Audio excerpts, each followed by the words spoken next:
here's the thing. We are only all black outlaw club in the free world. We're not everywhere. We're not, we're in a lot of states, but we're not in every state. What you spoke about earlier about getting that permission from the local dominant, here's how that happens a lot of times. Let's say, and I don't speak for any clubs or about any clubs, so just take this as an educational piece. Let's say you may be extremely out west where there's nobody but a local white dominant 1% club. And you're a black club and you're trying to get started, you're trying to get a blessing. Well, you can't call us up and say, hey man, look, we want to exist in Utah, but we know you don't have bros in Utah. Well, there's a couple of things that we can do.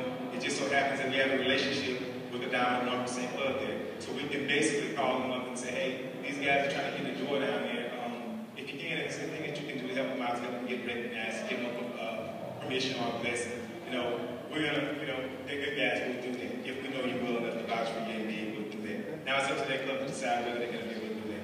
That's one way of doing it. Uniquely, what happens is sometimes we'll end up branching out to places where we weren't before, and that ownership of the local dominance is being transferred to us by right of the fact that if you have black clubs in this area, and you have a local dominant white 1% club, now you have a local dominant black 1% club, which is us a lot of times in a lot of areas that we're not strictly, not solely us, but which is us a lot of times.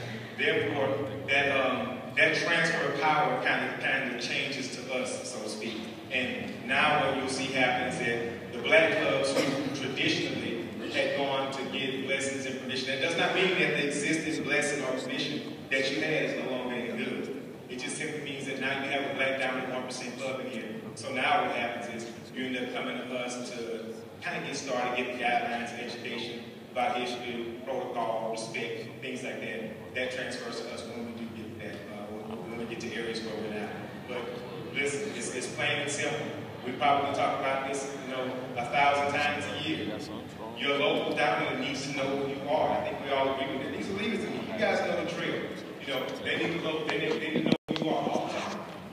They need to know who you are. They need to know how you operate, what's going on with you. They don't have to know your day-to-day business. They don't have to know your intricate details about your club. But you need to have a working relationship with them. Now, part two of that, hopefully that answers your question about that particular part. Now, part two of that is a lack of education by clubs that give lessons and permission. I can tell you, no club is perfect, but what normally happens is that, let's say you come to the Outcast and you want to get started, you want to do everything, you're following all the rules and regulations and protocol, you're getting it all done the right way. You come in, what you do is, we'll come over, we'll meet your club and everything sounds good, we do our homework, we do our research, it all looks good on the surface. What we're not going to do is we're not going to continue to monitor you all the time. That's just not what we do. Once we give that blessing, once we, say, okay, it's cool for you guys to exist in this area, we recognize you as a motorcycle club, usually your name starts to come back up again when you do dumb shit. Or when you're out there being disrespectful, or when you're out there doing stuff that is not becoming of a good motorcycle club.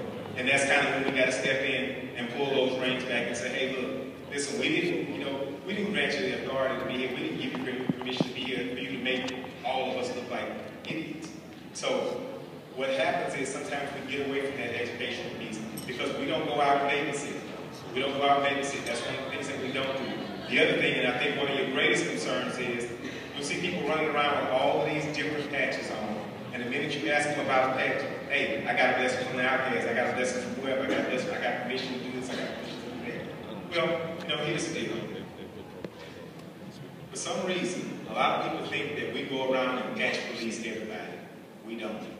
There's a couple of things that we do that we're concerned about. 99% of the time, you guys don't even have them. We're concerned about what those bottom rockers say, naturally, rightfully so. Not just because we run this area and this is our stuff. We're concerned about it because it's a safety issue for you, and a lot of times you don't even know. Because remember, in a lot of these states, we share states with other 1% clubs. One of the things that we started trying to do a couple of years ago was actually actively, aggressively going out to educate. Because we found out that there were people in the community buying 3-piece patches, had no idea that that was an outlaw setup.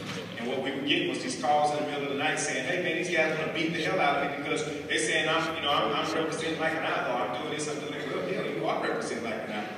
You got this patch on, you didn't do your homework, you didn't do this, you didn't do that. Now you're in this situation. Oh, by the way, if you make it out alive, we'll talk tomorrow. That's not right. And I say that because going back to what I just said, going back to what the brother spoke about earlier, respect. The protocol. If you follow basic protocol, you would know better in the first place. Now those clubs that we do, and I'll tell you, we got people who slip through the cracks all the time. And what I mean by that is, we'll have people that'll get started, everything looks good on the surface, and then they change it, and we see them go, oh, who told y'all not to go ahead that? Well, y'all gave us, no, we gave, this is what you see a lot of times too. We give permission, we give blessings, we recognize one thing, and once you're in the door, you think you can change it. It's kind of like a person who can't have tattoos on the job, and the minute they get the job, they go out and get all the tattoos. It's one of those, it's like that. So it's always a work in progress, and there's always things that can be done better. I'll be the first one to tell you, there's always room for improvement. One of the things that we want to do to stop that is simply this. Right now in the United States of America, in regards to black clubs, this should be it. Probably every motorcycle club in the country, every black motorcycle club in the country, at least I would say about 85% of them are represented here this weekend. Do we not have enough black motorcycle clubs in the United States of America? Yeah, y'all start branching out. Do something different. Because one of the other issues that you and I talked about this before, the quality of our patch in the African American motorcycle community is being diminished simply because it's too damn unique. If you wanted to be worth something, make it hard to get. Make it hard to get. Make it even harder to hold on to. Work for it. Because once you do, it's like I heard one of my bros saying earlier today, man, all this shit I need to get in this club, ain't no way I'm leaving. Everybody should have that same attitude. Not, I don't like what happened in the club, so I'm going to start my own. That diminishes the value of the patch. And that's why, and I think one of your concerns, and I know one of your concerns is, so many clubs out there, they look at all these clubs that have blessings. Well, what we try to do, contrary to popular belief, is educate and make sure that you understand what you're getting yourself into. But you know what? Just because we give you the right to exist does not mean that we're going to babysit it. So when you start changing, and a lot of times when you change precedents, you change philosophy. And when you change philosophies, that's when it all goes wrong. Because a philosophy that's not in good keeping with your bylaws is bullshit. Everybody knows it. And that's where that problem starts. Now, any more questions, or did I clear that up? I know you gotta go, but let me ask this one real quick, man. When you got somebody that's in a formation, I guess I want you to address, because some people ask me out here in the lobby, what's the proper way to pass a formation? Because some of these fools will see outlaw formation. Some of these fools will, all that kind of shit. I just want you to address that. I mean, you've been in that situation before. Don't know whether you should pass an outlaw motorcycle club or not. Here's the thing. Most of the time, you guys, let's just be realistic about this. You're in your own state. Let's just use Georgia for an example. You see an outlaw bikers flying in Georgia bottom rock. That Georgia bottom rocker should signify to you that they put in work to be able to have that bottom rocker home. You need to stay in your place until permission is granted and you go around that club. Okay? That club, believe it or not, gave your asses the right to be here in some way, shape, or form. You do not just go around. Because one of the things that you're doing more than anything else is you're about to pass the damn president. Who are you to pass my president? Okay, let's keep it real simple. You take your road captain, you take your safety man, whoever that man is designated, whoever that is that's designated, pull him out of the pack, back your club down, and the decision is made. Are we gonna ask permission to pass him, or are we just gonna ride behind him? Most of y'all ride sport bikes, so you know y'all wanna ride behind those harder guys, right? Send the guy out. Get him up to the last guy in the pack of the 1% club. Is it okay for us to pass? Yes or no? He said, look, we're going to simply do one or two things. No, send your ass back there. Or get your group and come along. It's that simple. That's for most, and I'm going to speak for the outcasts, but I'm also saying in general, I live in a heavily populated outlaw state with a whole bunch of different outlaw bikers. Simple protocol. Send your guy out, ask for permission. It's simple.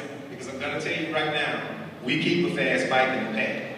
So you pass it, we got Harleys that run right along with you. And we're going to find out why you did what you did. Right.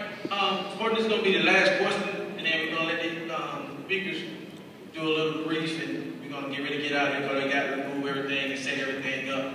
But please don't just bombard and leave out of here.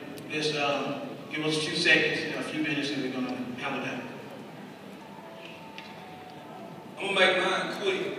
I'm going to say this.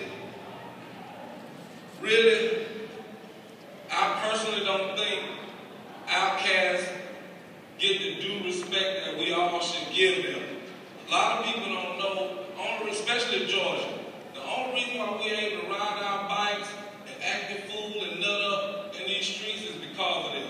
Because they paved the way. Y'all don't know everything we do that's fucked up, it gets right back to them. Then they gotta come and say, goddamn, Snow, what the fuck going on with this club, that club, or what's going on? Because really, outcasts don't want to fuck with y'all. Y'all don't do what they do. They don't care about sport bikes and none of that shit. What they do care about is the state, and they care about y'all. That's why they do what they do, so we able to do what we do. And a lot of people don't know that. So,